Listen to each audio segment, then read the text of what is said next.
Historia de Aladín. Con comentarios acerca de la simbología al final del video. En la capital de un poderoso reino de la China vivía un pobre sastre, llamado Mustafa, con un hijo muy travieso llamado Aladín, a quien dejó huérfano a los pocos años. Cierto día, en que el chico jugaba en la plaza con sus camaradas, acertó a pasar por allí un poderoso mago africano, quien, fingiéndose su tío y colmándole de atenciones y dinero, se le llevó consigo lejos de la ciudad hasta un extraño valle entre dos montañas. Una vez allí el fingido hermano de su padre, le dijo, he venido aquí, a China, desde África para ejecutar un gran designio por encima de cuanto pueden soñar los mortales, y te quiero hacer testigo de maravillas tales, que nadie haya visto sino tú. Enciende lumbre con este pedernal. Y como el chico obedeciese, el mago echó sobre la lumbre cierto perfume que levantó densos humos negros, mientras que el viejo recitaba en voz baja fórmulas y conjuros que Aladín, naturalmente, no entendió. No bien resonaron las tales palabras mágicas, cuando tembló la tierra y quedó al descubierto una cuadrada losa de mármol como de media vara con un anillo de bronce. Luego con halagos y promesas seductoras le dijo, bajo esta piedra que ves yace un tesoro oculto, destinado a hacerte más rico que todos los reyes del mundo, pero a nadie más que a ti le es dado tocar a esta piedra y poner mano en el tesoro del subterráneo cuya entrada cierra. Para poder lograr tu intento es preciso que ejecutes lo que yo te diga, sin faltar un ápice, porque lo contrario tendría pavorosas consecuencias para ti y para mí. Tira, pues, de ese anillo, levanta esa piedra y métete dentro, pronunciando al par los santos nombres de tu padre y tu abuelo. Al final de la escalera oculta bajo la piedra, encontrarás, una tras otra, 3 espaciosas salas llenas de oro y preciosidades, que te librarás muy bien de tocar, como tampoco a las paredes, porque de lo contrario te sobrevendría un gran mal. Al otro lado de la tercera sala abrirás una puerta que conduce a un espléndido jardín, y más allá a un templete en el que luce eternamente una maravillosa lámpara que cuidarás de apagar, trayéndomela al punto. Al mismo tiempo que tal hablaba, el mago se quitó y puso en el dedo del joven Aladín un misterioso anillo que le preservase, decía, de cuantos males le amenazaban, asegurándole, una vez más, que si cumplía rigurosamente sus órdenes, serían ricos para siempre. Aladín obedeció, atravesó rápido las 3 salas sucesivas, cruzó el jardín, sin hacer caso de las 1000 seducciones que sobre él ejercieran los tesoros inauditos que veía y se apoderó de la maravillosa lámpara, llegando con ella a la boca del subterráneo, donde el mago le esperaba impaciente. «Dame la lámpara, hijo mío», exclamó el viejo, antes de que Aladín remontase a la superficie. «Luego te daré la mano para salir». «No», opuso el joven, guiado por secreto instinto, «se la daré tan pronto como me vea afuera».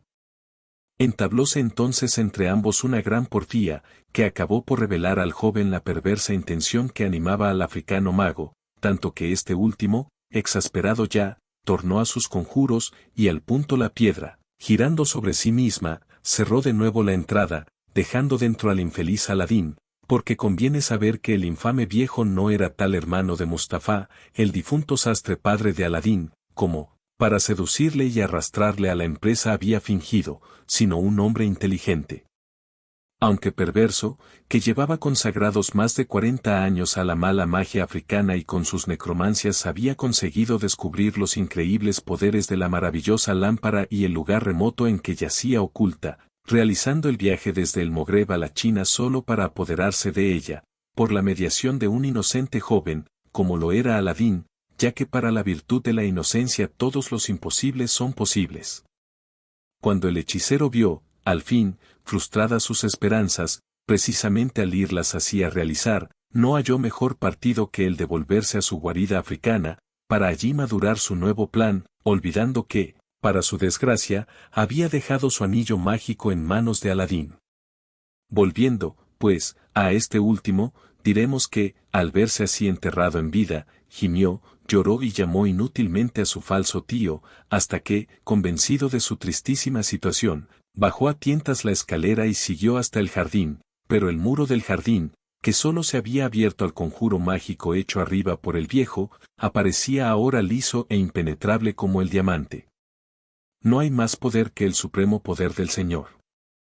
Exclamó Aladín juntando las manos en actitud de súplica, en medio de aquellas cimerianas tinieblas, pero, al rozar inadvertido con el anillo, apareció un poderoso genio, al anillo sometido y que le dijo, tocando su cabeza al techo, ¿qué me ordenas? ¿Qué quieres de mí? Quiero, replicó Aladín, sacando fuerzas de flaqueza ante aquel pavoroso monstruo, que me saques enseguida de este encierro, donde voy a morir. Aquello fue tan pronto dicho como hecho, con lo que el joven se vio transportado en el acto fuera de la cueva, en el mismo lugar donde le había acaecido su aventura con el mago. La lámpara, oculta en su seno, no le había abandonado, ni caído tampoco de su dedo el prodigioso anillo, con lo que no hay que decir las maravillas realizadas por el joven luego que se vio al lado de su Santa Madre, quien ya le lloraba como a muerto. Después de los primeros transportes de alegría el hijo refirió a su madre la increíble aventura, y para probarle su verdad, sacó de sus bolsillos las frutas tomadas en el jardín y que se habían transformado en otras tantas piedras preciosas. Luego le dio la lámpara en cuestión para que la fregase, pues que estaba muy sucia. ¿Cuál no sería la sorpresa de la pobre madre cuando, al frotar la lámpara para restituida a su prístino brillo, se le presentó otro genio semejante al del anillo, dispuesto a obedecerle? Aladín, que ya sabía a qué atenerse sobre tales cosas, cortó el espanto de la madre pidiendo al genio, y obteniendo de él, los manjares más exquisitos, que el genio le sirvió al punto en opíparo banquete. ¿De dónde viene tanta abundancia, hijo mío? Preguntó la madre volviendo del desmayo en que había caído a la espantosa aparición del genio, y poniéndose ambos a comer con el mayor apetito. Pero la pobre madre, cobarde y supersticiosa, tuvo miedo de la lámpara, como de cosa del otro mundo, y, a pesar de los prodigios que había visto, se propuso venderla enseguida a un judío vecino, quien, por ínfimo precio, prevaliéndose de la ignorancia de madre e hijo, le fue comprando también las bandejas de plata en las que el genio le sirviera aquella vez y otras varias sus mágicos y opíparos banquetes. Entrambos eran frugales y sencillos, por lo que, no obstante la protección del genio de la lámpara, continuaron su tranquila vida antigua. Pero sucedió que cierta vez se pregonó por toda la ciudad, de orden del sultán, que todo el mundo se encerrase en sus casas al punto del mediodía, para que nadie viese al salir del baño a la sin par princesa Badrulbudur. Aladín, curioso como nadie, se propuso ver la cara a la princesa escondiéndose a la entrada del hammam. Así lo hizo, en efecto, para su daño, porque no bien hubo contemplado el celeste rostro de Badrulbudur cuando quedó de ella perdidamente enamorado, tanto que, con temeridad notoria, exigió de su madre que pidiese para él la mano de la princesa. Conocedor ya, por el trato con mercaderes, del valor de las piedras preciosas en que se habían transformado, como vimos, las frutas tomadas por él en el jardín encantado, hizo que su madre se las ofreciese como rico presente al sultán. Este, al ver las piedras, quedó pasmado ante su pureza, tamaño y hermosura, y al escuchar la petición de la mano de la princesa que la anciana le hizo para su hijo, en lugar de incomodarse, pensó que joven que enviaba por delante de su petición un tan regio obsequio tenía que ser un poderoso príncipe. Sin embargo, el astuto visir, que anhelaba casar a la princesa con su hijo, se dio trazas a que se aplazase la contestación por 3 meses, y, entretanto consiguió que el sultán autorizase los desposorios, con la natural desesperación de Aladín, el cual, viéndose perdido, se acordó de la omnipotencia del genio de la lámpara, al que evocó al punto frotando fuertemente esta, y ordenándole, esta misma noche, cuando la princesa Badrulbudur vaya a acostarse con su esposo el hijo del visir, los traerás a entrambos por los aires, dejándolos a mi completo arbitrio. El genio obedeció con la mayor puntualidad, porque he sabido que para tales gentes los mayores imposibles se tornan posibles, y, al tiempo de ir a acostarse los recién casados, los trasladó en su lecho al cuarto de Aladín, sin que se hubiesen hecho aún la menor caricia. Este, al punto, mandó al genio que encerrase en el retrete al sorprendido hijo del visir, que estaba como petrificado ante aquello, mientras que Aladín, poniendo entre él y la princesa su sable desenvainado como garantía de respeto a su castidad, se acostó tranquilamente a su lado en espera del nuevo día. Antes de amanecer, el genio, por su orden, volvió a tomar a los recién casados, retornándolos por los aires a la alcoba nupcial, sin que éstos, para quienes el genio operador fuera siempre invisible, acertaran a explicarse poco ni mucho lo que les había acaecido. La singular aventura se repitió igual los 2 siguientes días, con lo que se produjo al fin gran revuelo en la corte del sultán, acabando por anularse el matrimonio aquel que a tan funestos extremos conducía. Más tarde, al expirar el plazo de los 3 meses que el sultán se había tomado para contestar a la petición de mano hecha para Aladín por su madre al regalar las joyas, plazo que habían ya olvidado tanto el sultán como el visir, Aladín insistió en su pretensión, pero el sultán no se prestaba, como era natural, a conceder la mano, sin antes conocer las cualidades y la condición social del candidato, por lo que exigió para ello que éste le enviase de regalo 40 grandes fuentes macizas de oro llenas de las mismas clases de joyas que su buena madre le había presentado antaño, conducidas por 40 esclavos negros y otros tantos esclavos blancos. Aladín no tuvo que esforzarse mucho para lograr semejante bagatela. Le bastó estregar la lámpara y ordenar al sumiso genio de ella que al punto le preparase todo lo pedido.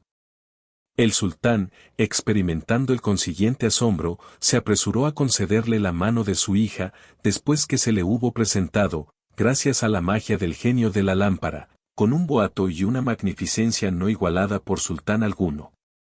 Las dotes de cultura adquiridas por Aladín en el trato con elevadas gentes hizo el resto cerca del sultán, quien llegó a amarle tanto como a su propia hija. Pero él, astuto y previsor, se negó a celebrar los desposorios con Badrulbudur hasta tanto que su genio protector no le hubo hecho un palacio más maravilloso que el del propio sultán. El genio, por su parte, como gozaba de un poder sobrehumano, en el intervalo de aquella misma noche alzó el palacio pedido, sin que le faltase absolutamente nada en decorado exterior e interior, amén de toda clase de servidores que son de rigor en tales palacios.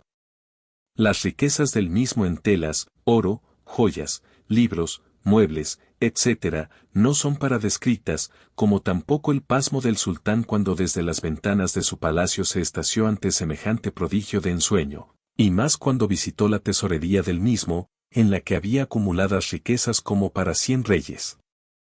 El entusiasmo de la multitud ante el palacio no tuvo tampoco límites, y las bodas se celebraron con pompa, como ninguna otra en el mundo, siendo los esposos muy felices.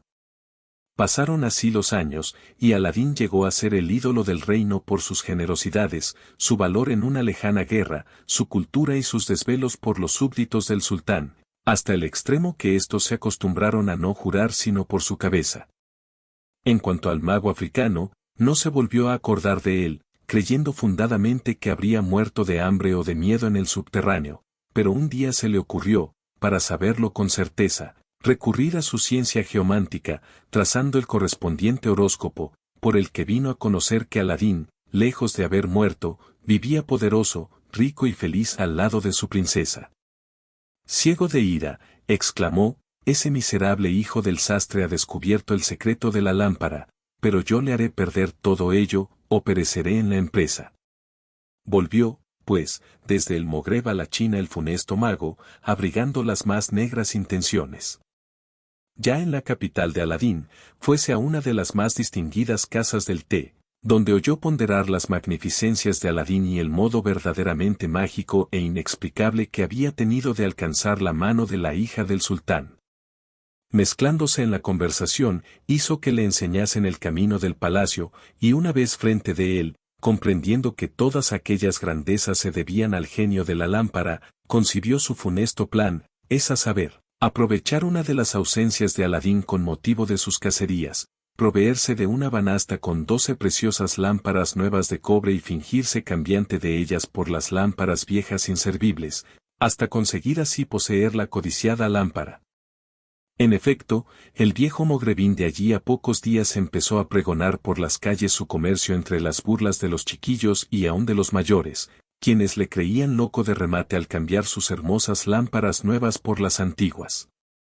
Así llegó a las puertas mismas del palacio, y la princesa, al oírle, se acordó de la enmohecida y vieja lámpara que Aladín, al partir para la casa, había dejado arrinconada en su estancia, cambiándola, incauta, por otra de las 12 del taimado, el cual se apresuró, así que la echó la garra, a meterse la lámpara en su seno abandonando sus mercancías.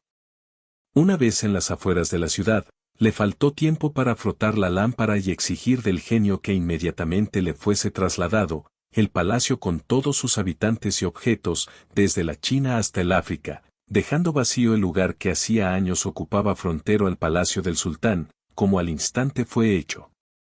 Cuando el sultán se levantó al día siguiente y vio vacío el sitio del palacio, creyó volverse loco de extrañeza, y, no dando crédito a sus ojos, hizo llamar inmediatamente a su visir, quien, a la vista del increíble suceso, le repitió, ya le dije, señor, antaño, sin que me hiciese caso, que todo ello era cosa de magia y que había de acabar como tal.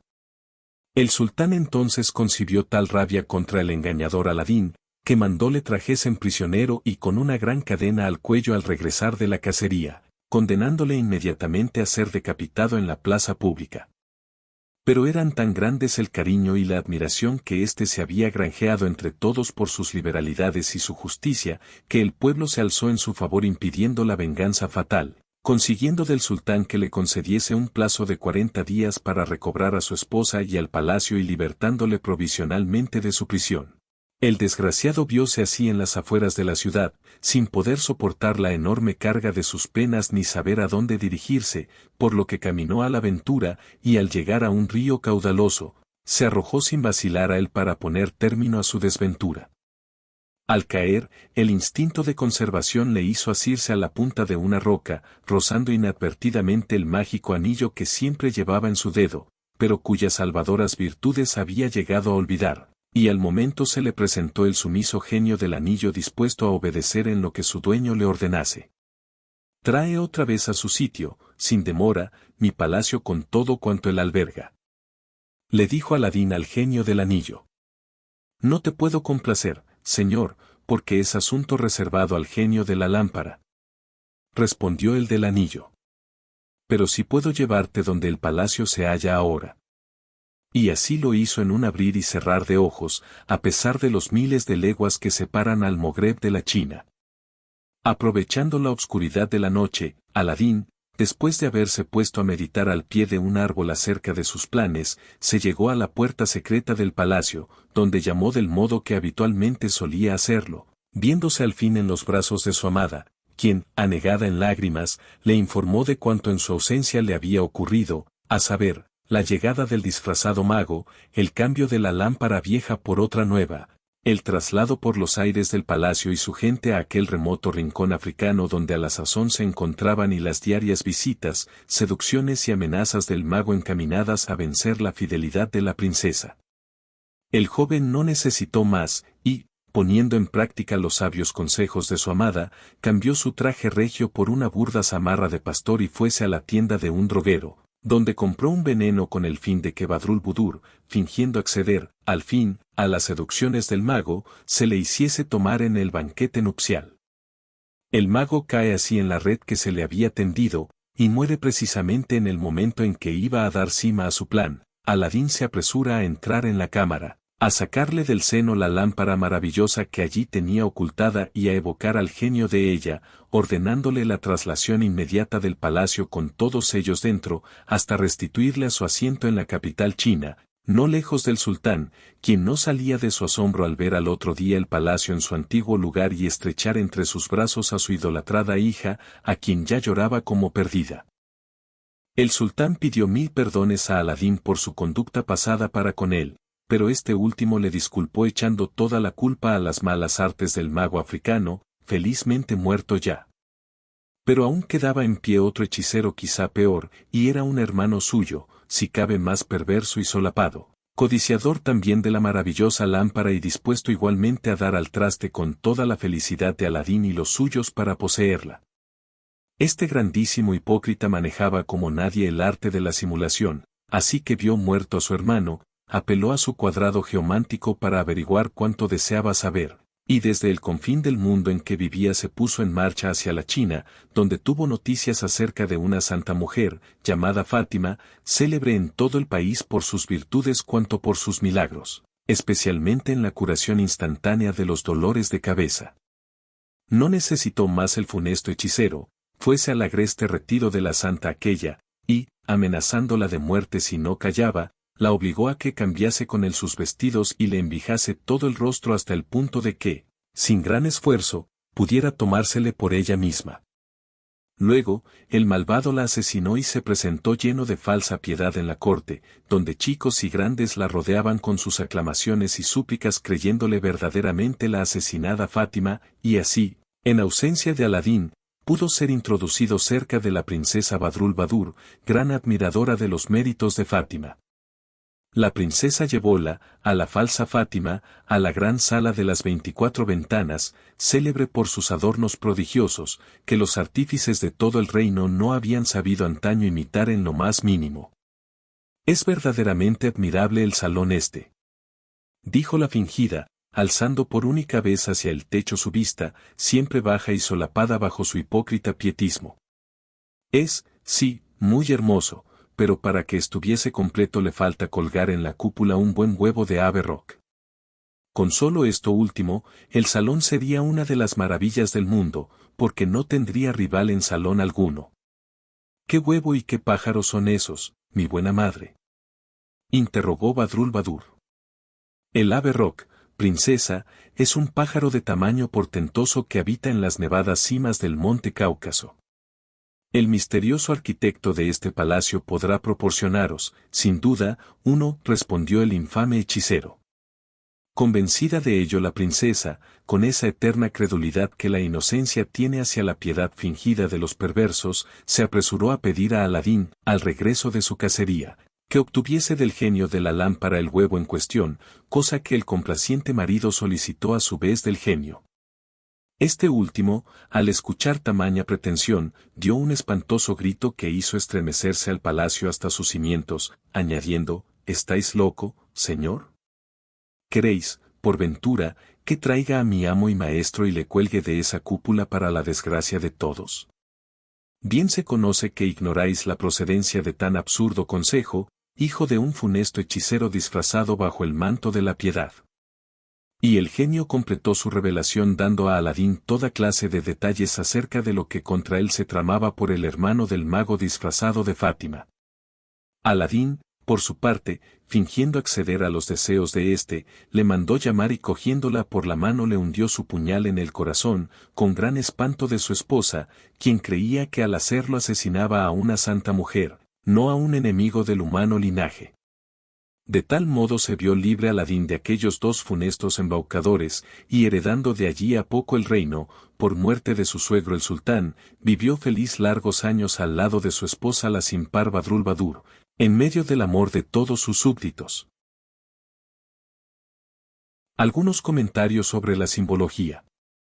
Por un lado vemos la sustitución de un esposo feo y odiado, impuesto por la maldad ajena, por un amante hermoso, noble y apasionadísimo, lo cual está refiriendo a la sustitución de los vicios que acosan a nuestra casta y pura alma, por el único soberano de ella, que es el espíritu que al alma cobija. Cosas que solo pueden ser logradas por los verdaderos y legítimos poseedores de la lámpara maravillosa y el prodigioso anillo, o sea, en términos de simbología, la lámpara, que nos da el conocimiento y el anillo, que nos otorga los tesoros del deseo, o mejor dicho, del amor. Pero, ¿dónde obtener esa lámpara y ese anillo?, nos preguntaremos. Y el mito contestará por nosotros, diciéndonos: en la cueva de la iniciación, en el antro de Aladín. Los subterráneos misteriosos con tesoros a los que nadie, que no posea la lámpara del verdadero conocimiento, puede tocar, por estar ellos defendidos por elementales tremebundos, los clásicos dragones de todas las leyendas y que son, en efecto, algo más que monstruos de pesadilla, a quien solo puede vencer sin peligro la inocencia del candidato a héroe, el Aladín, el Sigfredo, el Olinos, el Hércules y demás excelsos protagonistas de este drama, siempre el mismo a través de la leyenda universal. Y en los eternos jardines encantados de tamaño mito siempre aguardan también, como a Parsifal en el del negro mago Clinsor, las más peligrosas seducciones de oro y de pasión, seducciones contra las que solo está capacitado para resistir quien lleva en sus venas sangre de héroes, ora sea la de Sigmundo y Siglinda de la Valquiria, ora la del sastre Mustafa, sastre, por supuesto, que no es tal sastre, sino un iniciado también, es decir, un conocedor de los sagrados astros o cánticos mágicos, tanto en su significación simbólica cuanto en el ritmo o mantram con el que hay que cantar sus estrofas, en los Vedas y en los demás libros sagrados de la veneranda antigüedad, escritos para poesía, canto y música. Y que la lámpara y el anillo en cuestión tienen a su servicio un genio obrador de maravillas, no cabe la menor duda. Si no bastasen, en efecto, a demostrarlo los prodigiosos frutos de la lámpara del conocimiento, o sea la mera ciencia, que dicen los orientales, la doctrina del ojo, ahí están bien patentes sus poderes en forma de otros tantos descubrimientos con los que la ciencia de los modernos aladinos han esclavizado las fuerzas naturales a su albedrío. Pero, ay, que por grandes que ellos sean, aún son más sorprendentes los que lograrse pueden con el anillo del amor, desposándose mediante él con el hada misma poseedora de tales fuerzas, o sea con la naturaleza, porque, como se ha dicho más de una vez, quien logra conocer a la naturaleza por la magia del amor, identificarse con sus leyes soberanas, logra también, ipso facto, que la naturaleza misma le preste obediencia y se le rinda a su albedrío. La negra magia del egoísmo y del vicio, en los primeros momentos, pueden conseguir aparentemente lo mismo, cual el perverso mago africano del cuento aladinesco consigue con los humos negros de su necromancia, hallar, sí, el camino del subterráneo, y hasta descubrir la piedra blanca que le recubre, pero de ningún modo penetrar en él, porque, si penetrase por su desgracia, le costaría la vida. Cuán admirable filosofía la del cuento de Aladino, el joven, como cuantos desdichados hermanos suyos nos debatimos en las miserias de este mundo, puede perder la lámpara del conocimiento, olvidar la virtud del anillo del místico amor, pero, si se sienta un solo momento como el Buda a la sombra del árbol sagrado de la tradición, puede recordar de nuevo lo que olvidara, dioses sois y lo habéis olvidado, dijeron Platón y Jesús, y recordándolo, volver a obtener el conocimiento perdido. O sea recobrar la lámpara robada, al tenor del sublime simbolismo del mito. Otra ventaja no menor logra el hombre así despertando de nuevo a la inefable luz de la consabida lámpara, y es la de poder con ella desenmascarar infaliblemente a las hipócritas y nefastas Fátimas que pululan impías y con máscara de religiosidad por el mundo, Fátimas que nunca aconsejan bajo sus embustes de falsa piedad sino que colguemos de la cúpula del palacio de nuestra mente el huevo roc, o divina semilla de la enseñanza de nuestros maestros, cual aquellos hipócritas fariseos del Evangelio que, bajo pretexto de mayor luz, la escondían bajo el celemín, dejando en tinieblas espirituales y mentales a los humanos infelices. Aladín logra el poder, la riqueza, la fama, todo, en fin, cuanto puede ser ansiado en el mundo, hasta la mano misma de Badrul Budur, la princesa lunar de sus ensueños, paseada, como en el mito de Lady Govira, por toda la población, sin que nadie pueda, quiera o deba verla, pero esta posesión no es permanente, porque se debe en parte a ajeno poder, el de la lámpara y el del anillo, pero no ha sido lo bastante merecida, ya que no ha mediado para ello el dolor y el sacrificio. Por esta razón, el destino o karma, quiere en el cuento, bajo la forma de un descuido materno que hace cambiar la fea lámpara maravillosa por otra aparentemente más hermosa, que Aladino, como la psiquis de la leyenda de Apuleyo, tenga que vagar errante por el mundo en demanda de su amor y que, tras 1000 eventos desgraciados, consiga el verse de nuevo al lado de su amada, gracias a que, aunque había perdido la lámpara o sea el conocimiento iniciático, conservaba felizmente el anillo de la virtud o del amor, con el que todo, en efecto, puede recobrarse y se recobra, pues que decirse puede, parafraseando a Raffles en cierto drama policíaco que ha hecho furor en nuestros días, dinero perdido, nada perdido.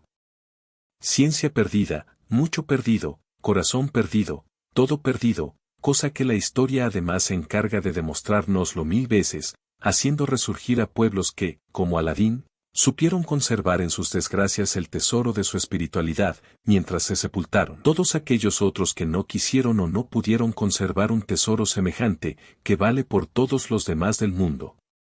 Y, cosa admirable, los dos momentos más típicos de la iniciación aparecen claramente consignados en el cuento. Aladín logra, sí, mediante su anillo, el verse transportado al Palacio de las Maravillas y colocado en el lecho nupcial al lado mismo de su amada en sustitución del odioso esposo que a ésta le había designado su padre, pero entre ambos jóvenes aparece, como en todo el simbolismo del caso, la espada flamígera de la castidad, sin la cual aquel misterio de misterios no puede operarse.